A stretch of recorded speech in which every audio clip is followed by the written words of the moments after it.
Hello. I decided to stand while making this video so that I can play with my cat while doing it. And I did a test and you can hear me. So sorry if the wand sounds are annoying. But I made a list this time. I threatened to do that in my previous video. And here I am with a list. I'm not going to pick it up and show you because I balanced it really precariously on like a stack of books.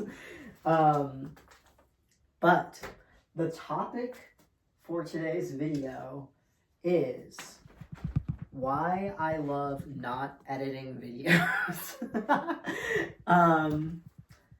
And I'm I'm going to talk about that, and I'm not going to edit this video, but I ironically did, oh my god, I did script the video.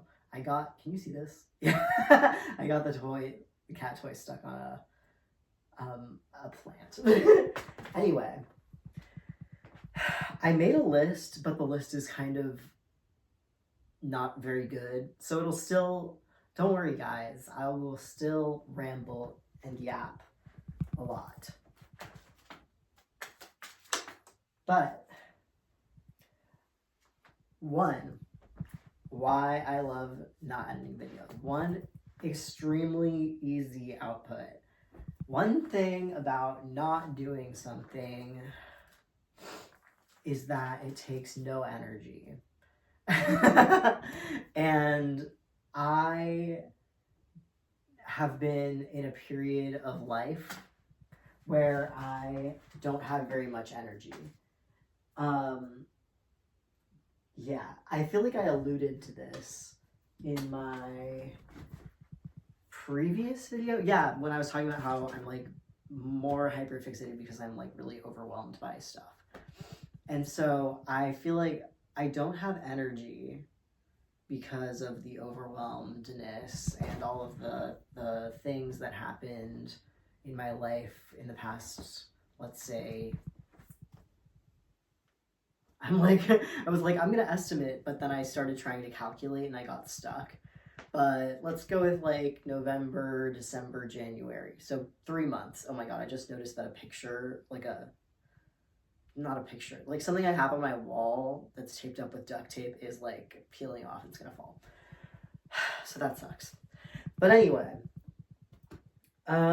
yeah, I love that it's something I can do that feels like I am doing something, where I'm actually like putting it into the world. Like I've been trying to do more self-publishing this year, by which I mean, yeah, I mean just like I feel like I have like a broad definition of self-publishing, which is basically any way that I put art out, I guess, and bonus points if it's for free. I love free art, and I think that art should be free. And I talked about this in a different video, and this is something that I'm still thinking about, but like, is this art? Because I kind of don't think so, or I feel like it would be kind of like pretentious to like count it as art. But I'm thinking about it in the same way that I think about art, or I think about it as some kind of like creative expression that I am releasing into the world, and it's more publicly available, I guess, than most of the other art that I've done that might be more like technically art or like official. I don't even know. Like, I don't feel qualified to talk about the definition of art. But it is a broad subject, with a lot to say. Yeah, also I realized that I talk really slowly, and that's part of why it takes me so long to say anything. Which is so interesting to me because I don't think that I talk slowly.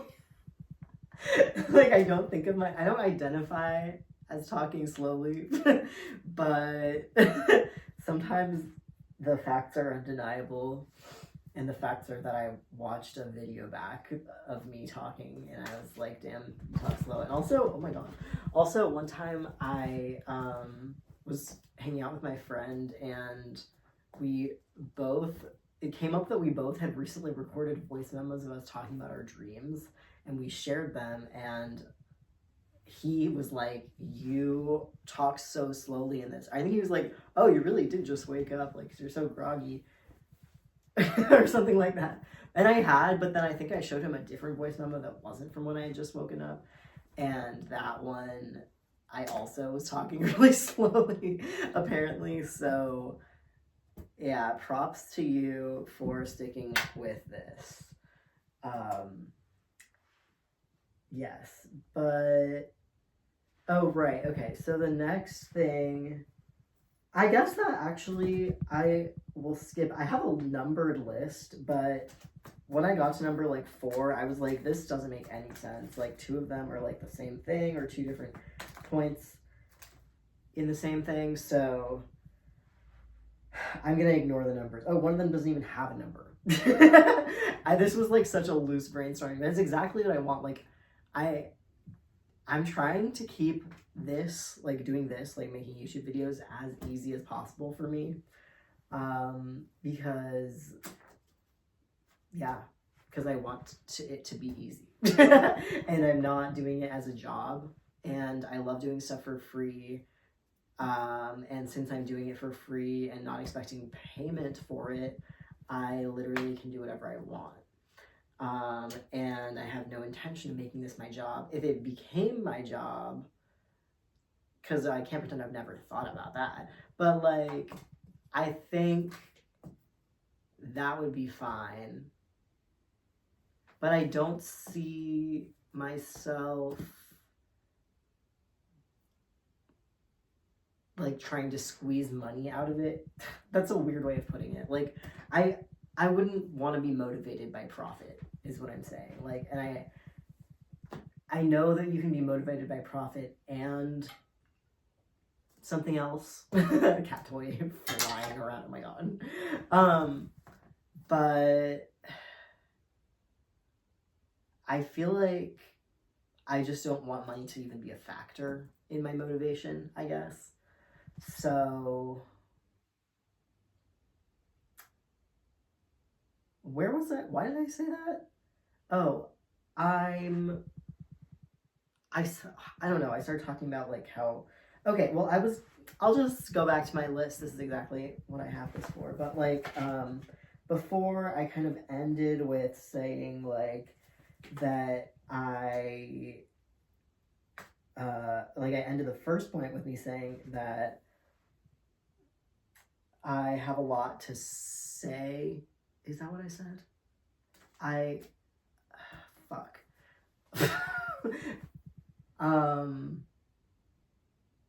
I'll just say that basically, the next point, which is related to how I ended the first point before I went on that tangent, is that I was not allowed to yap without limits as a child, and boy did I want to. That's what I wrote down.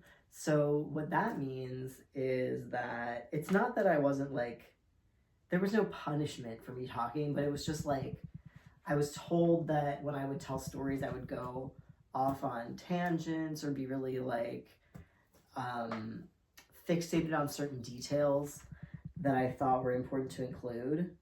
And so basically, like, the way that I wanted to tell stories or talk about stuff, or like, I don't even know, like, talk about something that I liked or that happened to me that day or whatever, like, the way that I would do it was like not kind of what people wanted to hear, I guess. And I got that message pretty strongly. And I think I also kind of alluded to that in a different video that I made. Maybe like, whatever, it doesn't matter which one. But I'm like realizing that like that I stopped like trying to, or like stopped kind of like believing that anyone would want to hear me just like talk about whatever I wanted to talk about. Like I love, it's like a love language, I guess. Just like being like, I'm gonna talk about whatever I want, and like someone might want to listen to that, because I know, and this will bring me to another point. I know that I really like listening to people talk about something that they really like. And so it's not that much of a stretch for me to imagine, I guess, that someone might like watching me talk about whatever I want to say. Especially because I also at this point have enough like self-respect, I guess, to recognize that I'm interested in what I want to talk about. So like therefore it's valid, I guess. Like because someone's interested in it and that person is me, but like I can validate myself by being like, I think that is genuinely interesting. This is so meta. But yeah, so wait, which one did I just get to? Oh yeah, because I love watching unedited videos of people talking, not only because I like watching people talk about what they're interested in, but also because I think people are really interesting, and like people's mannerisms are really interesting. And like, I'll give it an example from my current hyperfixation, which is Dan and Phil. But like the example that I thought of is just like, excuse me. Okay, and I realize that it's like, this is very parasocial relationship, which is a whole other thing that I already talked about. So go back, watch that video on my channel. There's 2 videos that I talk about parasocial relationships basically. But anyway, what I was gonna say, example from Dan and Phil of people doing stuff and then me noticing that stuff that they do and finding it interesting, and like sort of the phenomenon of like people putting themselves online, and it's like basically like this. I'm not doing art, but it's like still like I'm kind of, the art that I'm creating is like just like me being candid. Which is just like very, because I love that kind of art, like art that feels like very real, like I don't know, there's another adjective I was trying to think of, but I couldn't. But like, no, I was gonna say authentic, and then I like got the ick halfway through the word. I don't know. But I love like portraits, but in photography, and then I also just love YouTube. And I think what's so interesting about YouTube is like people are choosing to put themselves on the internet, and they're not like acting, or I think I was just watching a video, shout out to Daniel Cowman, who does weather reports. I just literally right before this watched one of his videos, and he was talking about really liking like art that expresses intimacy, or like offers like a view, like peeking into intimacy. And almost he also said like it's almost like a little bit voyeur. I don't know why, I can't remember how to pronounce this word. Voyeuristic,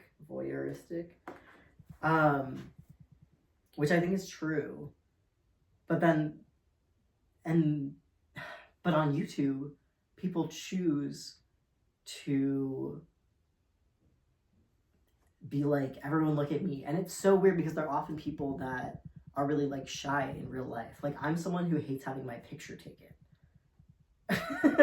And then I'm like also like, well, I mean, it took like a lot of growth and whatever for me to get to a point where I would want to do this, but like I am like putting this on YouTube and being like, not everyone look at me, but like I'm not trying to like I don't know why I keep ranting about like, I mean, it's a lot to think about, just like what would happen if a lot of people knew who I was. Like, that's something I have to consider if I post online, because like you never know what the fuck is gonna happen in this fucking world. So I guess that's something that keeps coming up for me. But I got sidetracked and I was talking about like how people that are YouTubers, I'm thinking of like, I was really into like, no surprises here, I'm sure, because of how much I've talked about Dan and Phil, but when I was in high school, I was really into like specific like British YouTubers, like a group of them. It was like my favorite, I think, was Charlie Is So Cool Like, and she's trans, and I really liked We Don't Like Him Anymore, but Narimon, or Alex Day, same guy. And I really liked Luke Cutforth, I think that's his name, who is now friends with like a kind of the next generation of British YouTuber guy, which I don't even know if, like, I was so not present in any fandoms of anything, so I don't know like what the actual like generations are, or like what these groups, how these groups are perceived, but like basically now and like more recently, there's No Offense, what is his name? Not Corey, they're dating. And Luke Cutforth is like friends with them. But he was also like a YouTuber back then. He was dating this girl, Emma Blackery. And I watched both of their videos at the time. But anyway, a lot of them like would talk about like being awkward and being shy and weird in real life, and like, and that's so interesting. Like, you're able to okay, I just remembered about my favorite YouTuber, but I'm gonna like put a pin in that, because I was gonna talk about him in like the video I make about the name of my channel, which is not even that deep. Like, I don't know why I keep like alluding to it as if it's like super deep. It's really not. It's gonna be a short video. Well, we'll see. It's me, so it might not be. But yeah, people like British YouTubers, like it was just all these people that were like, I'm an awkward nerd, and then they had like huge followings, and like that's like the cool thing about YouTube, I guess, is like you can be like I also really liked Vlog Brothers, John and Hank Green, huge super nerds. Nerd Fighters is what their like fan base is called. And I think that like YouTube is so cool for that, for like allowing that to happen, for like allowing people to connect over something that's not like, I don't even know what I'm trying to say. Like, I'm thinking like they're not like pop stars, they're not actors, they're not celebrities. Like it's like their personalities and interests are what is connecting them and what's drawing people to them. And that's so fascinating to me. And then also the fact that they are choosing to put this out there and just be like, this is me, like, this is what I think about stuff, like, this is like what I love and what I don't like. And you know, like, often it's really almost like scripted or like not genuine, I guess, and like really edited. Back to the topic of today's video. But yeah, I guess like that genuineness, yeah, or like authenticity is what interests me the most, maybe, about YouTube. And I think putting out a video like this that's not edited at all, in addition to being very easy, is also highlighting one of what I think is the most fascinating parts of YouTube, which is that like realness, and that like wanting to be seen as like yourself, I guess. Not to be vulnerable on C-Slug67, my YouTube channel. But yeah, so I'll pretend that's the end of that point, that whatever I was making. But I made some points, you know I did.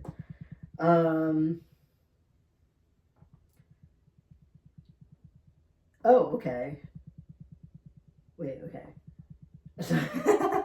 Don't you love this? Isn't this great? I'm gonna go with number. I'm like, what can they see? I'll go with these two kind of at the same time, I guess, and they're the last 2 points that I want to make. Oh wait, there's one more.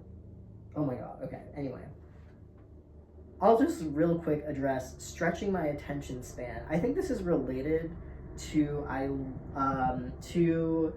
it's important to practice listening to people. So, because I don't feel like I care that much about just like so you have a long attention span for what? But like, I guess the for what would be like so that you can listen to people, because I think that listening to people is like part of caring about people, and I think that both of those things are really lacking in our world.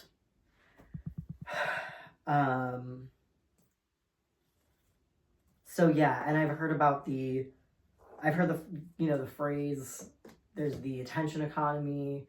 I know of this, I don't know how to, whatever. I recently, for a project that I have in my life that I will talk about later on this YouTube channel, but I applied for a grant from the School of Radical Attention. This is so weird, like, to talk about, like, an organization on my YouTube channel, like, anyway, their whole thing, I guess,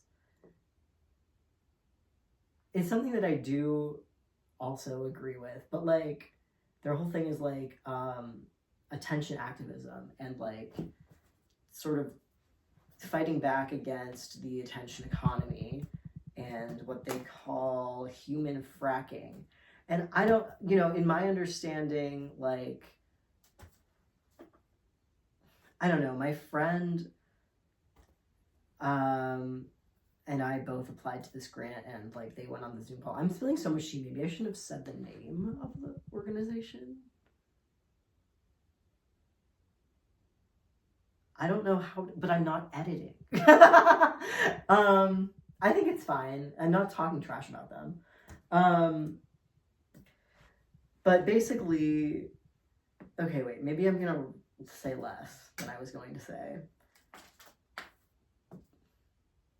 Basically, the idea that I wanted to get at is like the attention economy, how there's so many things and it's so easy to pay attention to, but it's not actually, for lack of a better word, good. Or like, not, I don't want to say productive either, but just like, I'm thinking about like, for some reason what my mind went to is like, when I play Tetris on my phone. That's not even what I'm talking about, but basically when I play Tetris on my phone, there's all these ads for like stupid games that are really just like, that have no point. And it's just like, there's so much shit like that you could just like give your attention to, or you could give your attention to like trying to fix everything wrong with the world, or you could give your attention to trying to become the most enlightened version of yourself, or like there's so many things that I think are way more worthwhile to give your attention to. And I think one of those things is other people. I think it's really important to be practiced in giving your attention to other people, or like, yeah, like paying a monetary way of talking about it. Lovely. But yeah, just, I guess that was one of my points, stretching my attention span, and it's important to practice listening to people. And it's something that I feel like, yeah, I guess I already said that. People don't listen to each other enough. People don't care about each other enough. People, especially people with a lot of power, make decisions without this care in mind. They're not making decisions out of putting people kind of like at the top of their priorities, I guess, like treating people with dignity and care and respect. And I think listening to people helps you get there. And I think everyone should be there, because I think everyone should care about other people enough to fully listen to them and try to empathize with them and understand their point of view.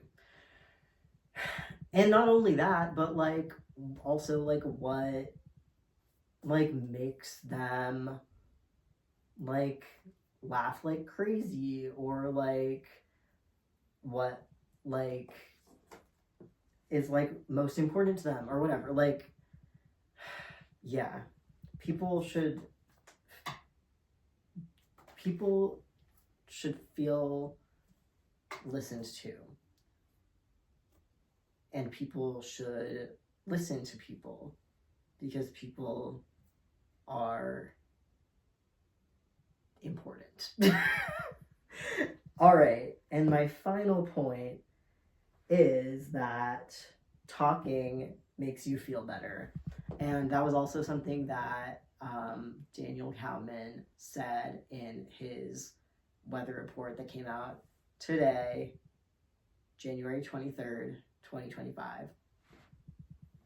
And he was like talking about, yeah, I mean, honestly, well, if anybody's interested in checking out his channel, like, it's really good. He does weather reports as an homage kind of to David Lynch, who died recently.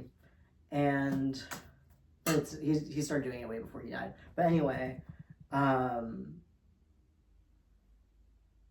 if you're into videos that are not edited, and people talking about real shit that they really think about, check out Daniel Cowman. But his weather report from today, he's talking about depression a lot, and he goes into a lot of detail about what his depression feels like right now, specifically like the thoughts that he has that make him feel hopeless, I guess. It's so interesting not being depressed. No, not to flex. I say this as someone who's been depressed. But I almost feel like it's not even like cool to say that, and not cool, but like not like, I don't know, is it like inconsiderate to say I'm not depressed right now? Like whatever. I just like have been, either I'm not depressed or I'm delusional and I've just been successfully living in like la la land and whatever. But like I think about this shit. Um and I don't feel like I'm depressed, like, because I could hear him say all of that stuff and it didn't make me believe that it's true. And it was so interesting, like, your mindset, I don't know, that feels like not the right word, but like I'll just use it for now. Your mindset really determines everything else, I guess, in your life.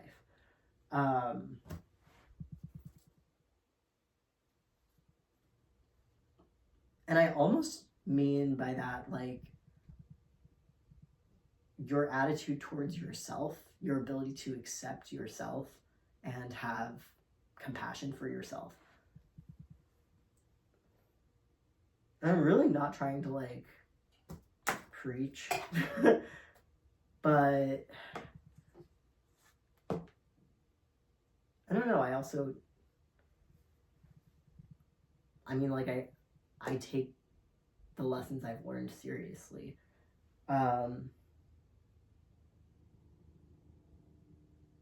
But so he talks about depression a lot. Yeah, it's just, I don't know.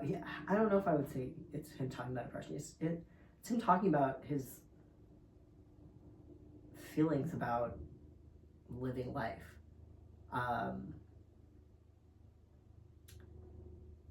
Which I have felt before, but I don't currently feel.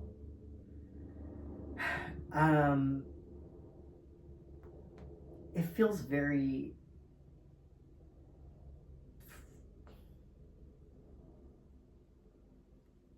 I don't know, almost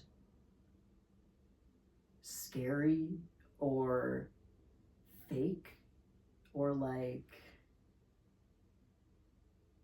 delusional to have hope, you know, these days. By which I don't, I guess I want to clarify, I'm not just talking about the election in the US, because I feel like people will be just saying like, what is it that I've been hearing people say all the time lately? People are always saying, now more than ever. And like, I don't know about that. I think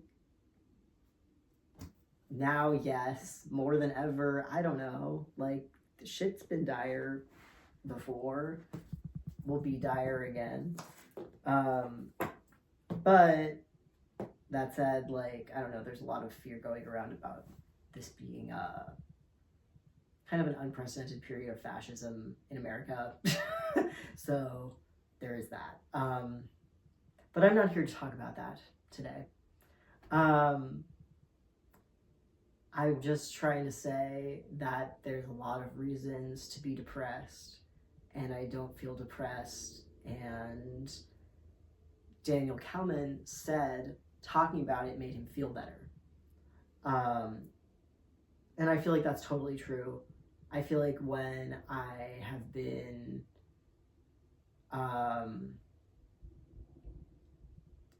I feel like that I've posted like 4 videos on this channel before, and like, but I do really feel that, like, I feel like when I have something on my mind, it really helps to talk about it, rather than try to, it helps to just like focus on it and like allow yourself the space to talk about it or think about it or whatever you need to do. But I think it also, is it does something to like hear it out loud so that you like believe that it's valid or that it's real, that it's really happening to you, or that you're really feeling that. But it doesn't even matter why. What matters is that it makes you feel better to talk about stuff. And I think that then also listening to other people talk about stuff, especially going deep into what is really bothering them and not trying to veil it in some way, by, I guess what I mean is like doing it like this instead of doing it like by making an album that takes 6 months, or by making like a painting or whatever. Like, and that stuff is also sick, and I love doing that stuff. I mean, I don't personally make music. Oh my god, my friend is calling me. I'm gonna finish this up real quick, and then I'm gonna call him back. But, oh shit, is it making my phone vibrate? No, it's not. Okay. Basically, okay, talking makes you feel better. I've experienced that, and it doesn't even matter why. And, you know what? Yeah, I can wrap this up real quick because it's been 36 minutes. My friend is calling me, and I said everything on my list. But hopefully everything made sense. And that's why I love not editing videos.